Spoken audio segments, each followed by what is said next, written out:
He was 18, finally aged out of the system. All he and his sister had was a derelict farm and a key. What they found there wasn't an inheritance. It was a choice that would define the rest of their lives. If you've ever felt like your story was written for you by someone else, stick around. This one might feel familiar. And if it does, I hope you'll subscribe, because this is a place for stories like ours. The last day felt like every other day, until it wasn't. The clock on the wall of the common room at St. Jude's Home for Children ticked with the same hollow, institutional sound it always had. It was a sound that had measured out the last decade of my life in evenly spaced, meaningless increments. 2 years of waiting after Mom died. 8 years of growing up in a system that felt like a long gray hallway with no doors. On my 18th birthday, a door finally appeared.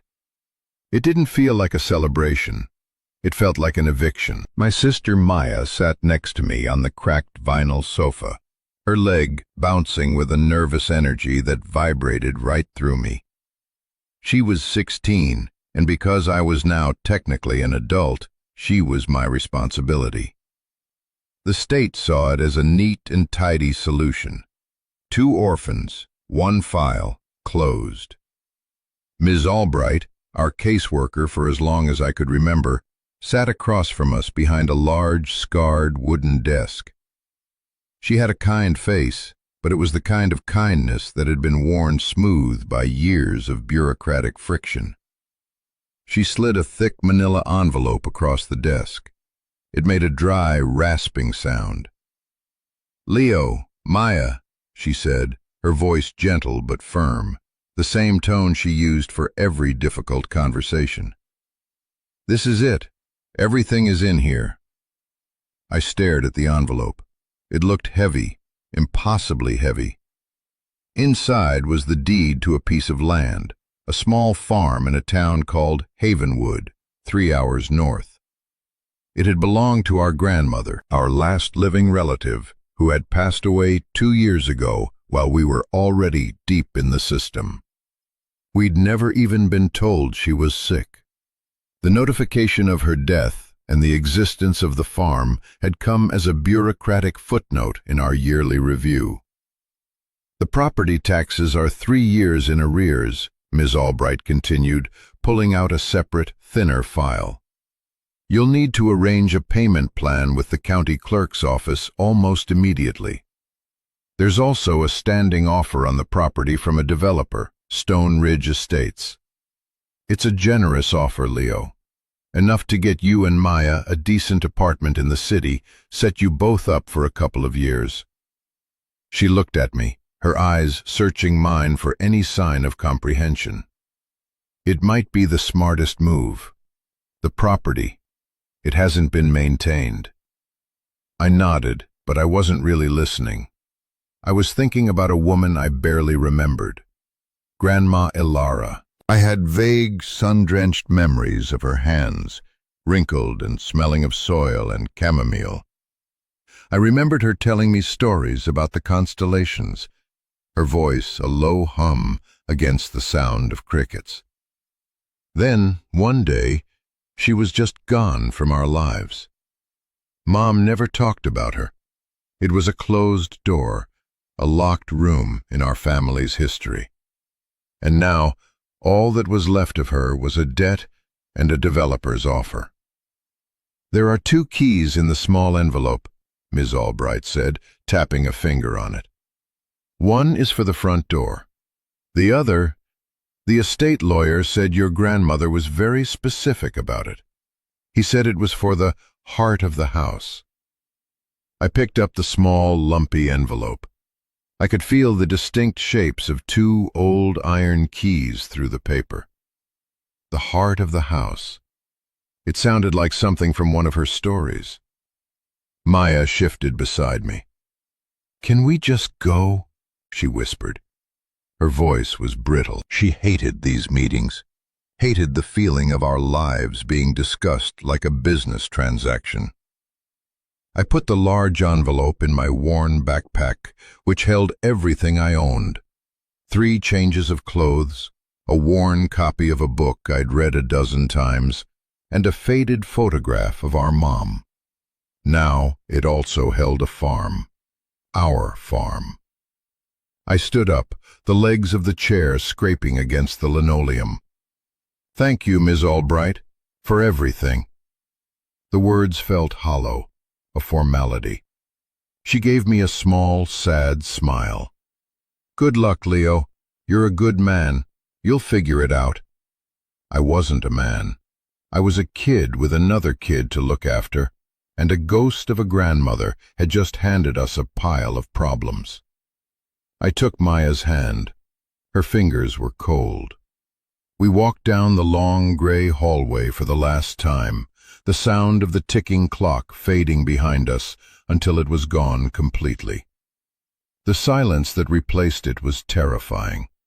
It was the sound of a future that was entirely, brutally our own. The bus ride was a study in contrasts. Inside, the air was stale and recirculated, smelling faintly of diesel and disinfectant. Outside, the world rushed by in a blur of vibrant, almost violent green. We'd spent our whole lives in the city, in the muted grays and browns of concrete and brick. As we traveled north, the buildings thinned out, replaced by sprawling fields and dense clusters of trees that crowded the edges of the highway. The skies seemed to get bigger, wider, a vast expanse of pale blue that made me feel impossibly small. Maya had her headphones on, her eyes closed, shutting out the world. I couldn't do that. I felt like I had to watch every mile, as if looking away would make our destination disappear. I traced the condensation on the window with my finger, my mind a chaotic swirl of numbers. Property taxes, the developer's offer, the meager amount of cash in my pocket that was meant to last us until we figured it out. I kept thinking about Grandma Ilara. Why hadn't she taken us in when Mom died? Why leave us a farm she must have known we couldn't manage? It felt less like a gift and more like a final, confusing puzzle. Abandonment had a certain simple, brutal logic to it. This was something else, something I couldn't parse. It felt like a riddle whispered from the grave, and I was too tired to even begin to solve it. The bus pulled into Havenwood just as the sun was beginning to set, casting long, dramatic shadows across the single main street. The town was small, the kind of place where the signs on the storefronts were faded and the paint was peeling. An old man sitting on a bench outside a general store tipped his hat to us as we stepped off the bus. It was such a simple, unexpected gesture of welcome that it felt alien.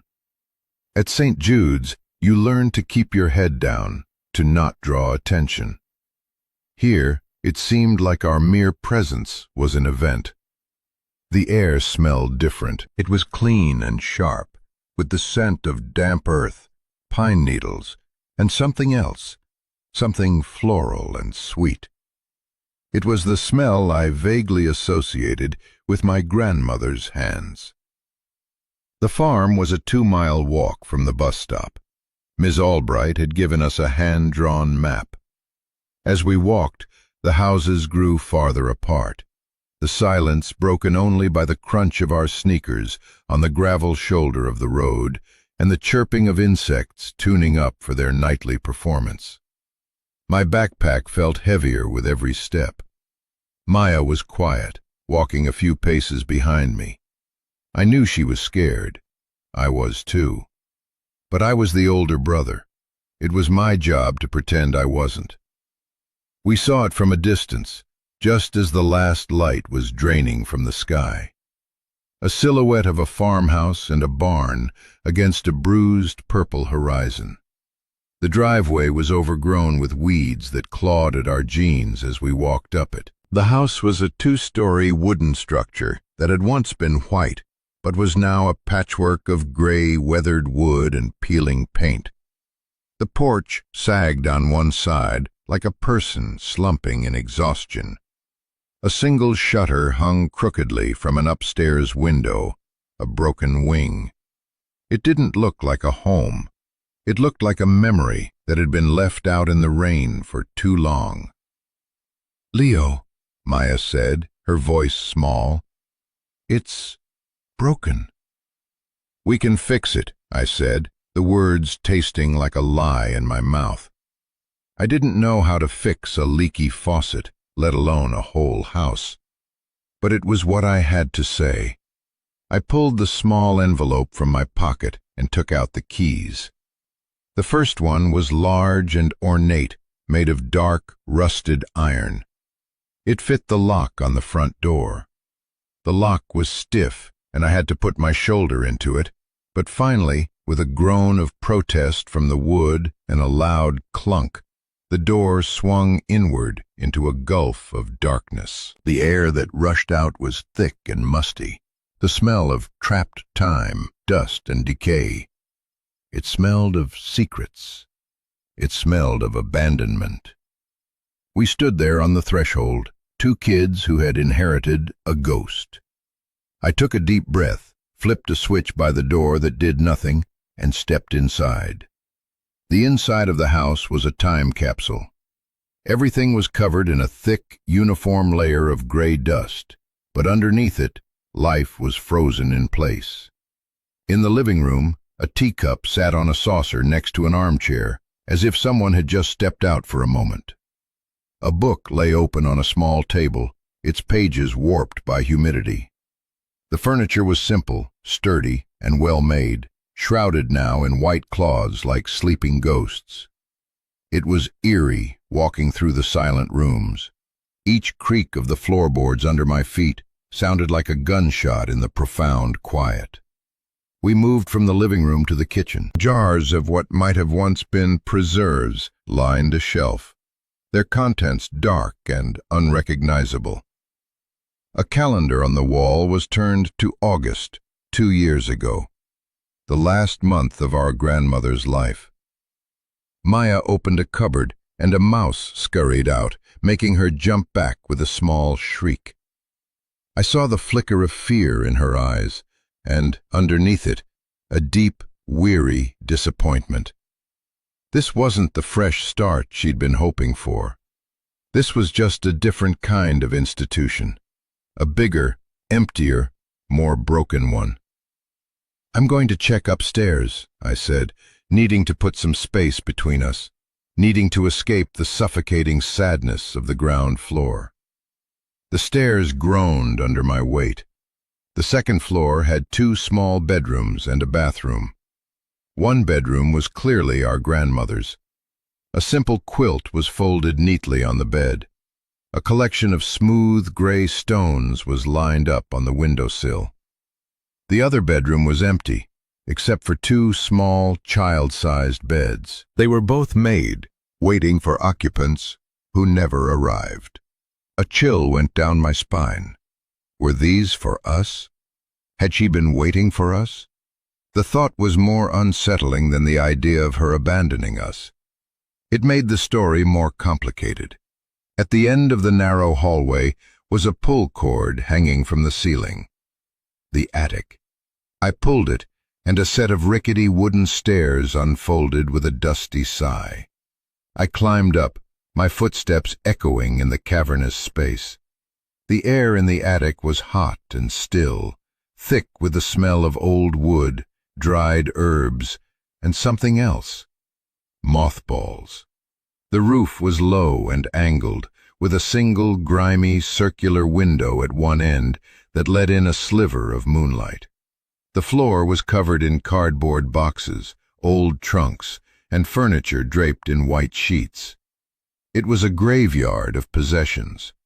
I started walking through the clutter, running my hand over the dusty surfaces. And that's when I saw it. In the far corner, behind a stack of old National Geographic magazines, was a section of the wall that didn't quite match. The wooden planks were a slightly different color, the grain running in a different direction. And in the center of it, almost invisible in the dim light, was a keyhole. There was no doorknob, just a dark, small keyhole. My heart started to beat a little faster. I remembered the second key, the one for the heart of the house. I went back downstairs to my backpack and fumbled for the small envelope. Maya was sitting at the dusty kitchen table, her head in her hands. She didn't look up as I passed. I took the second key out. It was smaller than the front door key, and stranger. It was made of a lighter metal, almost silver, with an intricate floral design at the top. I went back up to the attic, my flashlight beam cutting a wobbly path through the darkness. I stood in front of the strange section of wall and pushed the key into the lock. It slid in perfectly. I turned it. There was a soft click, then another. For a moment, nothing happened. Then the entire section of wall swung inward without a sound. It wasn't a door. It was a hidden panel, perfectly balanced on hidden hinges. Behind it was not a closet or a storage space, but a small, windowless room. The air that flowed out was different. It wasn't musty and dead. It was dry and clean, smelling of paper and cedar. My flashlight beam fell on a small wooden desk, a comfortable-looking reading chair, and floor-to-ceiling shelves packed with books. On the desk was a heavy, dark green metal box, like an old military footlocker, but smaller. It was closed with two simple latches. This was it. This was the heart of the house. I stepped inside, the floorboards solid and silent beneath my feet. This room had been built to last. It had been built to hide something. I ran my hand over the cool metal of the box, my mind racing. What could be so important that it needed to be hidden away in a secret room, in a forgotten farmhouse, in the middle of nowhere? I felt a strange mix of terror and hope. Whatever was in this box was our real inheritance, and I had a feeling it wasn't going to be simple. It was going to change everything. I called Maya up. Her footsteps were hesitant on the attic stairs. When she saw the open panel and the room behind it, her eyes widened. "What is this?" she breathed, stepping cautiously inside. She ran a finger over the spine of a book, leaving a clean streak in the thin layer of dust. For the first time since we'd arrived, the fear in her expression was replaced by a flicker of awe. We both stared at the green metal box on the desk. It felt like the only real thing in the room, a solid, heavy presence. "We should open it," I said, my voice barely a whisper. I undid the two latches. They snapped open with a sharp metallic sound that echoed in the small space. I lifted the lid. The inside was lined with felt, and it was packed full. On the very top was a thick, yellowed envelope with our names on it, written in an elegant, looping script, "For Leo and Maya." Beneath it, I could see stacks of smaller envelopes, all bound with twine, and underneath those, something else. I lifted the top envelope. It was unsealed. Inside were several pages of heavy, cream-colored paper, filled with the same cursive handwriting. I pulled out the first page and started to read aloud, my voice shaky in the silent room. "My dearest Leo and Maya, if you are reading this, then it means I am gone, and it means you have found your way home. I am so sorry. Those are the first words I need to say. I know you must have grown up thinking I abandoned you, thinking I didn't love you. Nothing could be further from the truth. Every choice I made to protect you." Maya sat down on the edge of the reading chair, her arms wrapped around herself. I kept reading. The letter went on to explain everything. Our father, a man we'd never known, hadn't just left our mother. He had been a dangerous man, involved with dangerous people. When he died, he left behind a massive debt to a criminal syndicate, a debt they fully intended to collect from his family. Our mother had tried to run, to hide with us, but they found her. Her death, the letter explained, wasn't an accident. Grandma Elara knew they would come for us next. She couldn't go to the police. The syndicate had connections everywhere. Her only option was to make us disappear.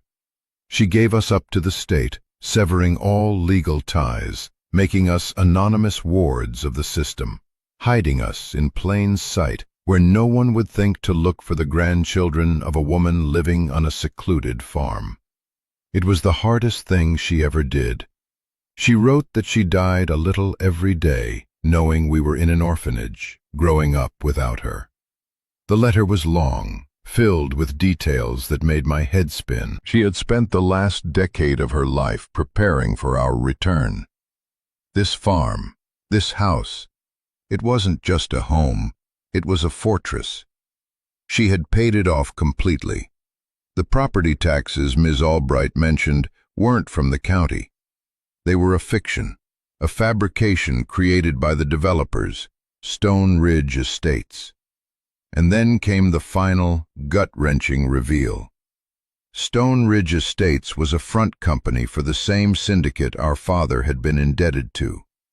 The man who had been sending generous offers for the land was the same man who had been hunting our family for years. He didn't want the land. He wanted what was buried on it. Our father had hidden something valuable for the syndicate on this property before he died, something they were still desperate to find. Our grandmother had never found it, but she knew it was here. By leaving us the farm, she had given us the one thing the syndicate couldn't take by force: legal ownership. They couldn't just storm the place, they had to acquire it legally. Her entire plan had been a long, desperate gamble to keep us safe until we were old enough to understand the truth and make our own choices. I finished the last page, my hands trembling. The silence in the room was thick with the weight of her words. I looked at Maya. Tears were streaming down her face, silent and steady. She wasn't crying for the grandmother we'd lost. She was crying for the one we'd never known, the one who had fought a silent, lonely war for us. I cried for the years we'd spent feeling angry and abandoned. I cried for the mother we'd lost and the truth we'd never been told. Everything I thought I knew about my life, about my family, was a lie. But it was a lie born of a fierce, desperate love. I reached back into the box. Beneath the letters were stacks and stacks of cash, neatly bundled. 10s, 20s, 50s. It wasn't a fortune, but it was more money than I had ever seen in my life. A note on top read, "For a fresh start, use it to run, or use it to fight. The choice is yours." My grandmother had given us an escape hatch. We could take this money, disappear, and let the syndicate have the land. Or we could stay. We could honor her sacrifice. We could fight for the only home we had ever truly owned. The choice was ours. The weight of it felt heavier than the house, heavier than the whole world. I looked at Maya, her face pale in the flashlight beam. The question hung in the air between us, unspoken. What do we do now? The revelation left us shattered. We sat in that hidden room for what felt like hours, the flashlight casting long, dancing shadows on the walls as its battery began to die. The money sat on the desk between us, a silent testament to our grandmother's foresight. It was a tangible way out, a clean break. Maya was the first to speak, her voice raspy from crying. "We should take it," she said, not looking at me. "We take the money, Leo. We go somewhere far away. California, maybe. We can get a small apartment. I can finish school. You can get a job. We can be normal." I understood why she said it. The thought of it was intoxicating. A life without secrets, without threats, without the crushing weight of this dilapidated farm. A life where we weren't defined by our parents' mistakes or our grandmother's war. Just a normal life. That's all we'd ever wanted. But I looked around the small, secret room, at the books lining the shelves, at the comfortable chair where my grandmother must have sat, writing those letters, planning our future while her own was running out. Running felt like a betrayal. It felt like letting the people who destroyed our family win. "They killed Mom, Maya," I said softly. "These people, Stone Ridge Estates, they're the reason we grew up at St. Jude's. Grandma spent 10 years holding them off, protecting this place for us. If we run, what was it all for?" "It was so we could be safe," she shot back, her voice rising. "She says it right there, in the letter. She gave us a choice. She gave us the money so we could choose to be safe." She was right, but the choice felt like a test of character. My whole life I had been passive. Things happened to me. I was moved from one foster home to another. I was placed at St. Jude's. I was given a file, a case number. I had followed rules, kept my head down, and survived. But this was different. This was the first real choice I'd ever had. It wasn't about surviving anymore. It was about deciding who I was going to be. Was I the boy who ran, or the man who stood his ground? The weight of that question pressed down on me, and for a moment I felt like I was going to break under it. I felt the familiar sting of tears in my eyes, the hot lump in my throat. I was just a kid. How could I possibly fight a criminal syndicate? How could I protect my sister? The fear was a cold, physical thing, coiling in my stomach. And this is a point in the story where I have to be honest with you. I was terrified.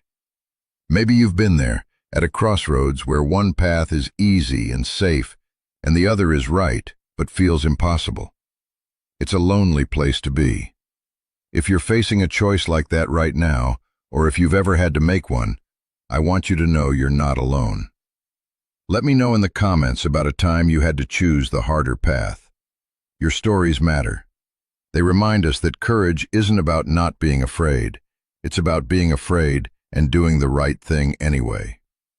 Now, let's get back to that dusty attic room. I took a deep breath, the air thick with the smell of old paper and cedar. I looked at the money, then I looked at my sister. The fear was still there, but something else was rising to meet it, a slow-burning anger. An anger for my mother's stolen life, for my grandmother's lonely sacrifice, for our stolen childhood. Running meant we would carry this fear with us for the rest of our lives, always looking over our shoulders. Staying meant facing it, right here, right now. It meant taking a stand on the one piece of ground that was truly ours. "We're not running," I said, and the words, once spoken, felt solid and true. "This is our home, Maya. Grandma Elara didn't save it for us so we could sell it to the people who took everything from her." Maya stared at me, her expression a mixture of fear and disbelief. "Leo, we can't win. They're dangerous." "Maybe we can't," I admitted, "but we have to try. Grandma left us more than just money. She left us a story. She left us the truth. And she left us this house. We have to honor that." I picked up the thick stack of letters. There were dozens of them, chronicling her decade-long fight. In one of them, she mentioned a local lawyer, a man named Benjamin Carter, the son of an old friend, who had discreetly helped her with legal matters over the years. She said he was the only person in Havenwood she trusted. That was our starting point. We weren't entirely alone. The choice was made. The terror was still there, but now it had a purpose. It was fuel. We spent the rest of the night reading our grandmother's letters, one by one. With each page, the woman I barely remembered came into focus. She was brilliant and fierce, and she had loved us with a strength that reached across years and even beyond death itself. By morning, the flashlight had died, but the first rays of sun were filtering through the grimy attic window. We weren't just two scared orphans in a broken-down house anymore. We were the last of the Haywards, and we were home, and we were going to fight. The next morning, we made a plan. The first step was to find Benjamin Carter. We hid the metal box and its contents back in the secret room, and for the first time, locking that hidden door felt like securing our future, not just hiding a secret. We used some of the cash to buy groceries at the town's general store. The woman behind the counter, a kindly lady with flour on her apron, introduced herself as Carol. She remembered our grandmother. "Elada was a tough woman," she said, her eyes crinkling at the corners. "Kept to herself, but she had a spine of steel. It's good to see her family back in that house." Her simple words were a balm. We weren't invisible here. We were connected to a legacy. We asked her for directions to Benjamin Carter's law office. It was a small, unassuming office on Main Street above the bakery. The man himself was older, with a kind, weary face and sharp, intelligent eyes. When I introduced myself and Maya and mentioned Ilara Hayward, his entire demeanor changed. He ushered us into his office and closed the door. "I was wondering when you'd arrive," he said, his voice low. "Your grandmother was a remarkable person. She told me you might come one day." We spent 2 hours in his office, laying out the entire story, showing him the letter that explained everything. He listened patiently, nodding, his expression growing more serious with every detail. When I finished, he leaned back in his chair and steepled his fingers. "Stone Ridge Estates has been a thorn in this community's side for years," he said. "They use predatory tactics, trying to buy up all the old family farms to build some soulless, gated community. We've fought them on zoning, on environmental impact, but they have deep pockets. I always suspected there was something more to their obsession with your grandmother's property." He looked at the fabricated tax bill I showed him. "This is fraud. It's a clumsy, arrogant attempt at intimidation. We can fight this." For the first time, a genuine sliver of hope cut through my fear. We had an ally, a professional, just like Ms. Albright, but this one was on our side, armed with the law. Ben Carter laid out a strategy. First, we would file a formal complaint against Stone Ridge for fraudulent claims and harassment. Second, we would use some of our grandmother's money to pay off the actual property taxes, which were much less than the fabricated bill, but still overdue. This would secure our legal standing. Third, and this was the hardest part, we would move into the house and start fixing it up. We had to show the town, and Stone Ridge, that we were here to stay.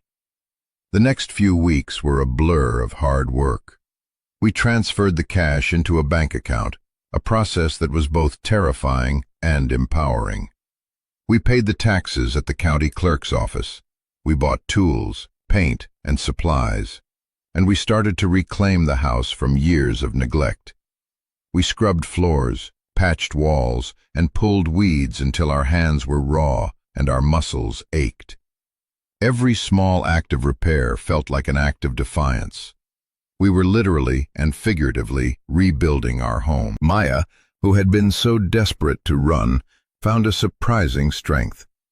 She had a knack for it, a steady hand for painting, an eye for what needed to be done. We worked side by side, often in silence, but it was a comfortable silence, the silence of a shared purpose. We were a team. One evening, as we were sitting on the newly repaired porch, watching the fireflies begin to dot the twilight, a sleek black car pulled up our long driveway. A man in an expensive suit got out. He was smooth, polished, and his smile didn't reach his eyes. "Leo Hayward?" he asked. I nodded, my heart pounding in my chest. "I'm Mark Corrigan from Stone Ridge Estates. I just wanted to personally welcome you to the neighborhood and reiterate our very generous offer for this property. I stood up, planting my feet firmly on the wooden planks of the porch. "It's not for sale," I said, my voice steadier than I felt. His smile tightened. "Look, son, this is a lot of land for a kid to handle. The house is a wreck. Take the money. It's a life-changing amount. Go have a life." His tone was condescending, a thin veneer of civility over a core of menace. "We're already having a life," Maya said, her voice clear and strong from beside me. "Right here." Corrigan's eyes flickered between us. The mask dropped for a second, and I saw a flash of cold, reptilian anger. He knew we knew. He knew the game was changing. He got back in his car without another word and drove away, leaving a cloud of dust in his wake. The confrontation left us shaken, but also strangely exhilarated. We had faced the monster, and we hadn't backed down. That night, I found my grandmother's old toolkit in the barn. Inside, under a rusty wrench, was a small, folded piece of paper. It was a diagram of the property, with a section of the north pasture circled in red ink. Next to it, she had written a single word: dandelion. It was another piece of the puzzle. The fight wasn't over. It was just beginning. The diagram was a new mystery, a new layer to our grandmother's elaborate plan. The north pasture was a rolling, overgrown field, bordered by a dense line of ancient oak trees. The next day, Maya and I walked the area marked on the map. It looked like any other part of the farm, covered in tall grass and wildflowers. We spent hours searching, not even sure what we were looking for. The word dandelion was the only clue. Was it a code word? A location marker? As the sun began to set, Maya, frustrated, kicked at a clump of dirt near the base of the largest oak tree. A piece of metal, dull and dark, was dislodged. We knelt down and started digging with our hands. A few inches below the surface was a small, flat metal plate, almost completely consumed by rust. In the center was a faint, barely legible engraving of a flower, a dandelion. Beneath the plate was a hollow space. Reaching inside, my fingers brushed against a small, leather-bound book. It was a ledger. I opened it. The pages were filled with my father's handwriting, detailing years of transactions, names, dates, and account numbers. It was a complete record of the syndicate's money laundering operations. This was it. This was what they were so desperate to find. This was the leverage my father had hidden, and the weapon my grandmother had left for us. Holding that ledger felt like holding a lit stick of dynamite. This was infinitely more dangerous than a property dispute. This was evidence that could dismantle a criminal organization and get us killed in the process. We took it straight to Ben Carter. When he saw it, he turned pale. He closed the blinds of his office, even though it was already dark outside. "This changes everything," he said, his voice a low, serious whisper. "This isn't just about your farm anymore. This is major. We have to be smart about this. We can't just walk into the local police station." He explained that the syndicate's influence could easily reach into local law enforcement. Our only safe move was to go federal. He had a contact at the FBI, an old law school friend he trusted implicitly. The decision to hand over the ledger was terrifying. It meant escalating the conflict to a level we couldn't control. But it was also our only real path to freedom. Keeping it meant we would be hunted forever. Using it meant we could finally end the threat that had shadowed our family for decades. We agreed. Ben made the call. The next few days were the most tense of my life. We stayed on the farm, trying to act as normal as possible. But every passing car on the road made us jump. The threat was no longer a faceless corporation. It was a real and present danger. Then, one evening, Two plain, dark sedans rolled up our driveway. Men in suits and windbreakers got out, badges clipped to their belts. They were FBI agents. They were calm, professional, and they treated us not like kids, but like crucial witnesses. They interviewed us for hours, going over every detail of our story, of the letters, of the ledger.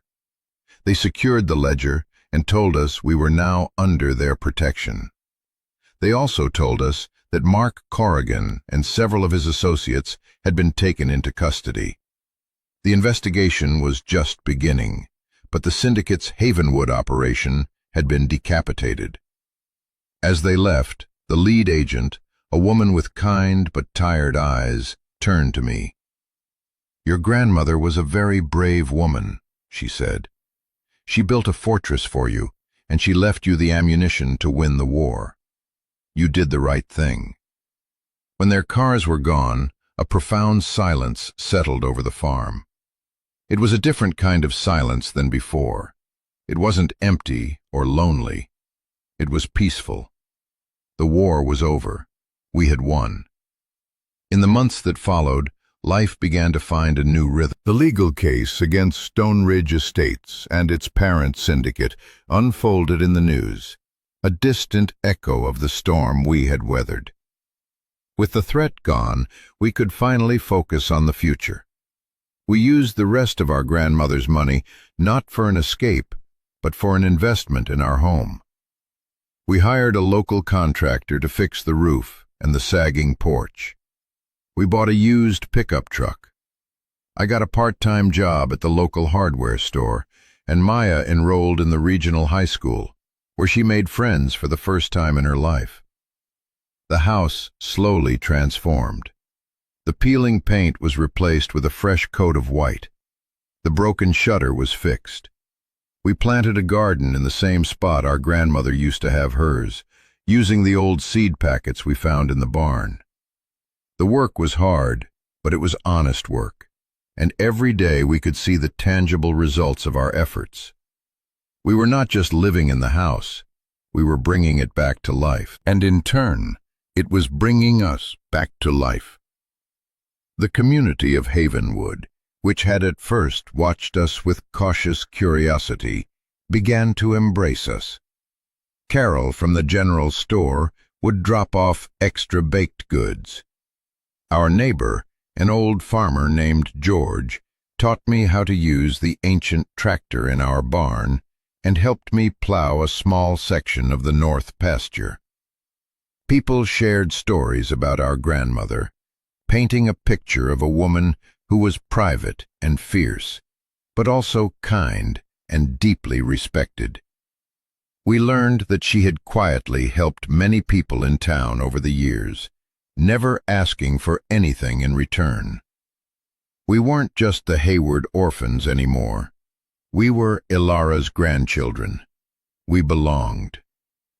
One cool autumn evening, Maya and I were sitting on the porch, watching the sunset paint the sky in fiery strokes of orange and pink. The farm was quiet, the air crisp with the promise of winter. In a year, we had gone from being wards of the state to homeowners, from being victims of our family's past to the masters of our own future. We had faced down a criminal syndicate and won. It all still felt a little surreal. "Do you ever miss it?" Maya asked suddenly. "The city? St. Jude's?" I thought about it for a moment. I thought about the gray hallways, the ticking clock, the constant feeling of being a temporary resident in my own life. "No," I said honestly, "I don't miss any of it. I wish we could have known her. I wish we could thank her." Maya nodded, leaning her head on my shoulder. "I think we are," she said softly, "by being here, by being happy." And she was right. This farm was never just about the land or the house. It was about a promise. It was about a grandmother's belief that her grandchildren deserved a place to call home, a place to be safe, a place to put down roots. An inheritance isn't always about what you're given. It's about what you choose to do with it. We were given a broken-down house and a dangerous secret. We could have chosen to run, but we chose to stay, to fight, to build. And in doing so, we found something far more valuable than money or land.